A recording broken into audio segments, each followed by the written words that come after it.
My name's Eleanor, or Elle, whichever you want to call me, and I'm going to be talking about perinatal nutrition. I'm mostly focusing this talk on the aspects of nutrition throughout the sort of 3 trimesters of pregnancy. We'll maybe have a little bit of time to chat about sort of postpartum as well, but being mindful of time, we'll mostly be focusing on that prenatal period. So planning a healthy pregnancy, exactly what that is going to look like will depend firstly on the individual and then also where you are in your pregnancy. It's probably one of the biggest changes that you can go through in your life. So your body is going to be massively changing its nutritional needs based on you growing, based on your baby growing or babies growing if you're expecting multiples. And lots of sort of different systems in the body are upregulating, downregulating, even things we might not have thought about. However, this all kind of begins essentially at preconception, and one of the sort of first line of advice we really can give is almost acting like you're already pregnant. And there's a few reasons for this. The first one is that even with the best possible pregnancy test, is you're not going to know that you're pregnant for a little until you're technically 3-4 weeks at the very earliest. And also, of course, not all pregnancies get picked up on that early, so you might be pregnant without realizing. And therefore, if you're already acting as though you're pregnant, you're already sort of getting in that nutritional pattern that's best going to benefit your body and also your new baby that starts to grow. The other thing is for certain things like particular nutrients, if you were maybe a little bit borderline or you didn't have the best amount of nutrient stores beforehand, you're just essentially giving yourself a little bit of a run up, a little bit of prep time to get those nutrient stores maximized. And this can also apply for things like sort of being mindful of your alcohol consumption and caffeine consumption as well, things like that. As part of this, nutrition is, quite often food-based, but something that we potentially always want to know about is, should I supplement? For pregnancy, the big one is folic acid, which chances are you've probably heard of, whether sort of just generally, or if you're pregnant, you've maybe spoken to your GP or midwife about this already.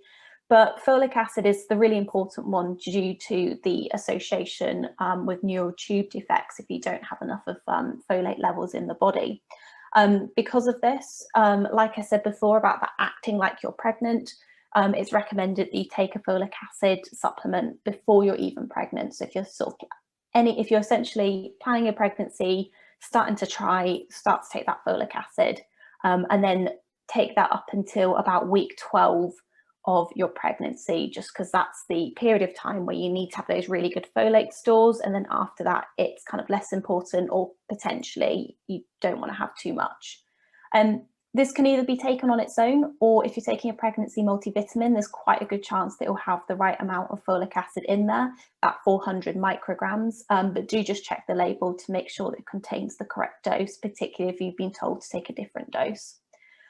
There are a smaller number of women who might not be able to convert folic acid into the active form that our bodies use quite so well. And so for you, it might be a case of taking something called methylated folic acid instead. However, do speak to your doctor about this. If nothing else, it's a more expensive supplement. Pregnancy is expensive enough as it is. So, you can always check if you have concerns. And then the other thing is you can take your food's sort of sources of folate as well. And then that way, even if you're not the best converter of folic acid, you're still getting these food sources as well. And this is just a few of the examples of your sources of folate in foods: asparagus, leafy greens, chickpeas, strawberries, oranges, and also fortified cereals and bread are really useful sources. There's quite a few others as well, so if you are curious, you can always have a quick Google, and then there'll be a nice long list on NHS website. You might have noticed that I've been sort of jumping between saying folate and folic acid. Essentially, the main difference is that folic acid is a synthetic form that we take as a supplement, and folate is the form that you find in foods. Although there's this very subtle little difference between the structure of the two, really don't worry. Folic acid is exactly what you need to be taking, and it's the form that we're actually able to manufacture and therefore be able to take in. So just in case you've had sort of any concerns about one is unnatural or anything like that, folic acid is completely safe. In terms of the dosage, if you do have a family history of neural tube defects, or if you yourself have diabetes, then you might be advised just to have a larger supplement, which could be up to 5 milligrams. That's higher than the micrograms. And an additional point to make is that if you are vegan, or if you're perhaps a vegetarian who doesn't eat many animal products, then you might just want to be making sure that you're definitely taking that B12 supplement. I mean, if you're vegan, you should hopefully be taking it anyway. But just be aware that high folate levels can mask a vitamin B12 deficiency. So just make sure that you're having that supplement if you're not eating many animal products. And then for our other kind of main supplements, main nutrients that are something we might want to think about with pregnancy, we firstly have vitamin D. And essentially, this is just an expansion from the recommendations that we have for adults, is that just essentially, rather than just taking it throughout the winter months, if you're pregnant, it's probably best just to take that supplement year round. And most vitamin D supplements will fit into that 10 microgram supplement range. Some of them are a little bit higher dose. If you've been advised to take by your doctor to take a higher dose, then you should be able to find that higher dosage as well. This can have, we're still kind of with vitamin D, it's interesting, it's associated with a lot of positive health benefits, but with quite a few of them, we don't really know why. However, in terms of pregnancy, it does seem to be associated with a lower risk of preeclampsia. So, and also in terms of making sure that your infant, your newborn isn't born with the sort of low vitamin D levels, just take it year round and whilst you're pregnant. With iodine, this is one that quite in the UK, because we don't have naturally high levels of iodine in many of our foods. You might already be a little, not perhaps deficient, but you might sort of not have the best stores in the world. And because thyroid activity increases throughout pregnancy, you may wish to take an iodine supplement. But because high iodine levels can also have their own problems, ironically, it's all to do with the thyroid, and having high iodine levels can sometimes look very similar to low iodine levels in terms of the effect on your thyroid. So again, this is one where just check it through with your doctor just to get a second opinion. For food sources of iodine, non-organic milk, if it's organic, the process of getting the milk actually means that it's not a great source of iodine. And if you're dairy-free, increasingly more and more brands have started to fortify their non-dairy milks with iodine. So just kind of check that it's a supplement, it's a fortified one if you're going for it. And to a certain degree, seafood can have iodine, but these levels can vary quite a lot. So essentially, it's another one just to check through with your doctor. And then lastly, the other main one that you might be advised to supplement is iron. With this, again, only supplement if you're deficient or if your doctor has advised you to, because it can be quite hard on the stomach. And what I'll mention in a few slides' time is that it can actually be linked to worsening constipation or other sort of issues there. So if you can, have your food sources, so whether that's your meats, particularly your red meats, or your plant-based sources, things like leafy greens, beans and lentils, even to a certain degree, some dried fruit. Stick to those initially to start off with and kind of see how you get on from there. One actually thing I will just add before I talk about food aversion is just be wary of vitamin A. So if you're taking cod liver oil, for example, perhaps stop that when you're pregnant, because there's high vitamin A levels in there. And if you're taking a multivitamin, particularly a non-pregnancy multivitamin, just check those vitamin A levels because there can be a bit of toxicity associated with that just to be mindful of. So dealing with food aversion and nausea. So I think this is something that probably most women go through. I think it's something like 80% or more have morning sickness or something to that degree. Depending on how severe it is, there might only be so much you can do. However, some little tips just to help kind of manage that nausea, particularly in that first trimester. I'll whiz through them reasonably quickly, just to make sure that we stay on time. But things like eating meals sort of fairly frequently, perhaps every 2 hours, and likewise having small but frequent drinks. So the kind of aim is just to keep your stomach kind of not empty, but not completely full, as both of those can be kind of triggering for feeling unwell. As part of this, seeing if you can avoid things like strong smelling foods, fatty, spicy, salty foods, just anything like that where it's more likely to trigger that feeling of nausea. And if you are feeling unwell, if you can, get someone else to prepare your food for you. So if you've got a partner at home, family member, a friend, if they can be doing that food prep, which, you know, that smell is potentially going to be triggering you as well, then that just means that you can just enjoy the plate of food in front of you and hopefully get rid of that nausea, or at least manage it. In line with having those smaller meals every 2 hours, you might actually want to have crackers or dry toast first thing in the morning. And this could literally be whilst you're still in bed. So you could, you know, have your bedside cabinet with a little secret stash of crackers.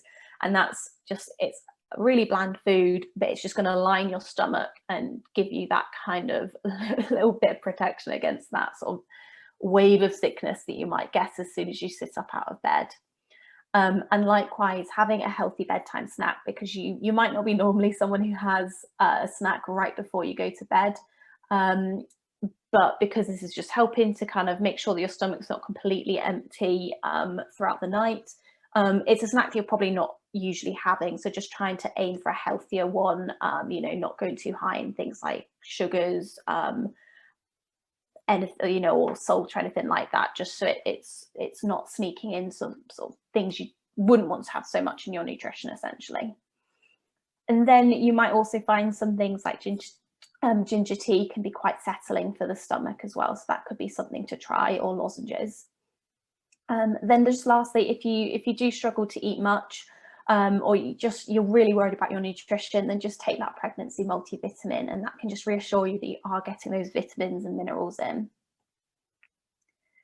And then as you move through your pregnancy, fingers crossed that nausea is going down, you've maybe got your appetite back. In the UK, we don't actually have any recommendations for having an additional calories or additional energy intake in your second trimester. We kind of more focus on roughly an extra 200 calories in the third.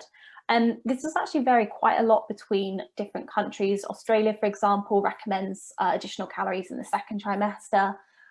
So I'd really just encourage you to go along with your body's hunger cues to help inform you of how much you need. For a lot of people, the thought of having to track their calories and work out precisely what that extra 200 calories is, that just sounds like a lot of effort. If it does work for you, fine, but I think a lot of people I speak to, that's just something they don't want to do. So follow that hunger level, and little ways that you can increase your energy intake throughout the day if you're not really sure what to do, is you might just have an additional snack. So maybe you don't, you know, maybe a second afternoon snack, maybe a dessert, or that bedtime snack.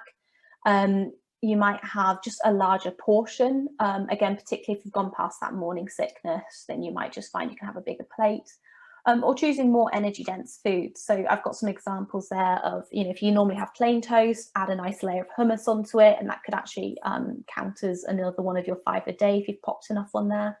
If you have dairy, maybe you switch to whole milk. Or maybe for a sort of a healthy extra snack, you might have a little bit of yogurt with some berries, and then that's a really great nutritious snack, and it's adding in that extra little bit of energy just to help you make sure that you and your growing bump, because by that point, third trimester, you're keeping well fed. So it sounds like constipation has been kind of the theme of this morning, if not this whole event. And yeah, it is one of the big side effects that you can have. And so nutritionally, there are some things we can do, as well as sort of general lifestyle. The first big one I would always say is just to get plenty of fiber in. I would caveat that by, if you are someone who doesn't normally have a lot of fiber, don't jump straight to that 30 grams per day, because chances are that's possibly going to make things worse. So slowly ease your way up to higher fiber. So essentially, it's just having any kind of whole plant-based food is probably going to be quite high in fiber. So your whole grains, beans and lentils, fruits, vegetables, they're all going to be great, and also seeds and nuts as well. If you do find that maybe because of food aversion, or if you're still feeling unwell, you're kind of not eating so many of those high fiber foods, then you can take a supplement, whether that's something like psyllium husk in just stirred into water. Maybe you just sort of sprinkle things like flax seeds onto your meal, just sneaking in those extra amounts, but you can take a fiber supplement if you need. Drinking plenty of fluids, and then that's essentially you're helping to keep things moving. So again, very much like we suggested before, keep drinking throughout the day. Regular exercise can get things moving, whether it's just going for something like a brisk walk, you're helping gravity. If it's doing something like yoga, some of the poses in yoga, one of them actually translates as wind relieving pose, because you're essentially massaging your large intestine and kind of just squeezing things out, getting things moving. So whatever exercise you enjoy, chances are it's going to help with that constipation. So yeah, get out on that walk, maybe do a few stretches, have a go. It sounds a bit obvious, but try to go to the bathroom when you need rather than resisting. So if you're someone who maybe doesn't like to use public bathrooms and things like that, it might just be a case of having to just say, you know what, it's not my favorite place in the world. They know that not as nice looking as your bathroom at home, but if you're resisting, that's kind of telling your body to not go when you need to. So just when you get the urge, excuse yourself and get to that bathroom. We've already actually mentioned laxatives in that last talk, so I won't really go too much onto that, but just essentially making sure that you're taking the right laxative for you. You're only taking it if you need it. And just speaking to your doctor if you are, just so that they're aware and they're making sure that you're taking the right one. With that iron supplement, if you are finding that it's giving you like a little bit of stomach upset, you might be that maybe you need to adjust your dose. Perhaps you agree with your doctor to have a lower dose of iron supplement. You might try to have a liquid iron supplement rather than a tablet. They can be a bit easier on the stomach. So if as an iron supplement is something you're taking, and you then start to get constipated, you might just want to kind of have maybe a bit of a review of that. And then we lastly have the Squatty Potty technique, which essentially the concept of it is that when you are sat sort of on the toilet, you're kind of at a right angle with hips and knees, and that's not actually putting you at the best angle to go to the bathroom. So if you have your knees lifted, they become a little bit higher than your hips, and you might even be slightly leant forwards, and that angle is just a lot more conducive to going to the bathroom. So if you're really invested, you can buy these dedicated Squatty Potties that go around the sort of toilet and everything, or you can just grab your sort of £5 pop-up stool from IKEA or wherever, and just have that to one side in the bathroom and just get your legs a little bit higher, which not the most glamorous thing in the world, but it might help. Perfect, so we're about on time. With heartburn, I won't touch too much on this just to keep us moving through, so we've got 5 minutes to end on. But if you are finding you're getting heartburn, having sort of small and frequent meals, which again you maybe have got into the habit of with things like morning sickness, try and have those drinks between meals, just so you're kind of minimizing different layers of things in your stomach. Just you're letting digestion happen before you fill your stomach up with a big glass of water. Mindful eating, which is a great practice to have anyway, but if you're kind of chatting or rushing about, you're potentially going to be swallowing air as well as your food, and that's all going to sort of add to that irritation. And in terms of having gravity, if you're lying down straight after food, with the exception perhaps of that bedtime snack, if you do still need it, is instead of having the food going down through digestion, it's maybe going to try and sneak back up again. And on that note, having either some pillows or even actually popping some books or bricks just under your bed, but only on the headboard side of your bed, just so instead of having a flat bed, you're slightly raised. That's just going to help with gravity there. And then finally, loose clothing. Hopefully lockdown has helped us to embrace the sweatpant life, but just be mindful if you have got tight trousers on, especially if you're sat down, that's not going to help with things like heartburn, and arguably not too great for constipation either. So gestational diabetes, this is, as I mentioned, something that I work in quite a lot on my sort of 9 to 5 type work, as it were. And this is a form of diabetes that affects pregnant people, and it's due to the fact that sort of insulin levels change as you move through your pregnancy.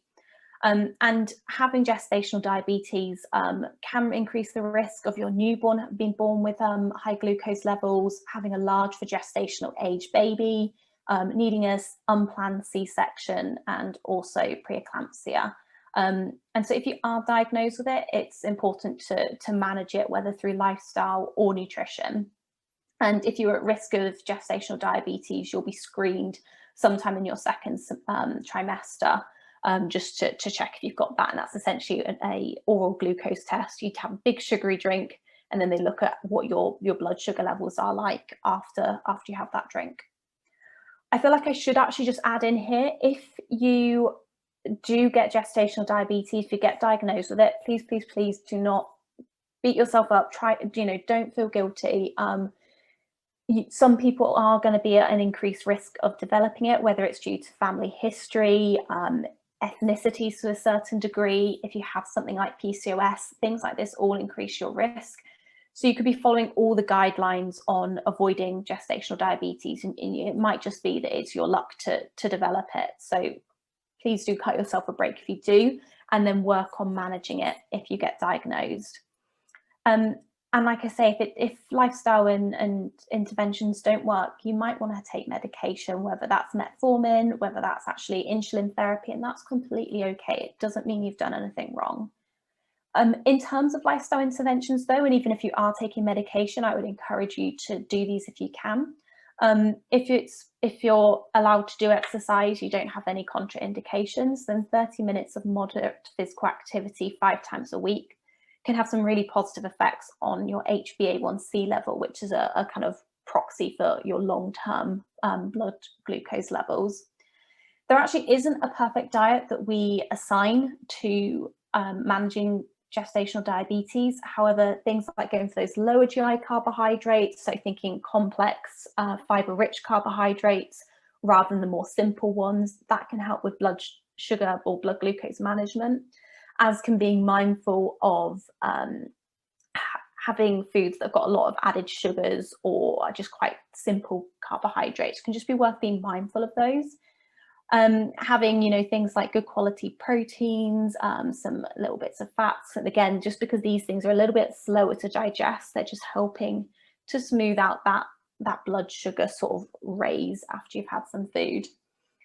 I've mentioned free sugars here. So free sugars is a way of defining any sugar that's not kind of locked up within fiber. So the sugar in fruit is not a free sugar, but the sugar in a fruit juice, or if you've used maple syrup, table sugar, even some of these sort of coconut sugars, more glamorous ones, they all count as free sugars, regardless of whether they call themselves refined or unrefined. If it's an added sugar or if it's a fruit juice, it's a free sugar, and we want to sort of just be mindful of those. If it's an option for you, breastfeeding after you've given birth can help to improve your blood glucose postnatally. That's both immediately and in terms of long-term blood glucose management. So if that is something that's an option for you, then that can help. And then it's also just being mindful that you could have an increased risk of type 2 diabetes in the future if you have gestational diabetes. So it might just be that your doctor wants to check your blood sugars maybe every year. You might choose to go onto the diabetes prevention program. You should, I think you would be eligible for it, and it's all covered by the NHS, and that will just give you some long-term support as well. Perfect. So we have managed to keep bang on time. So I hope I didn't talk too quickly there. But if you do want to learn more about about pregnancy nutrition, general nutrition, or things like PCOS, you can find me either at Enlivening Elle across social media, or my website is also Enlivening Elle. On my website, I've got information about booking in for consultations, and there's also plenty of blog posts and articles, so just lots of sort of free information there as well. But thank you all so much for listening.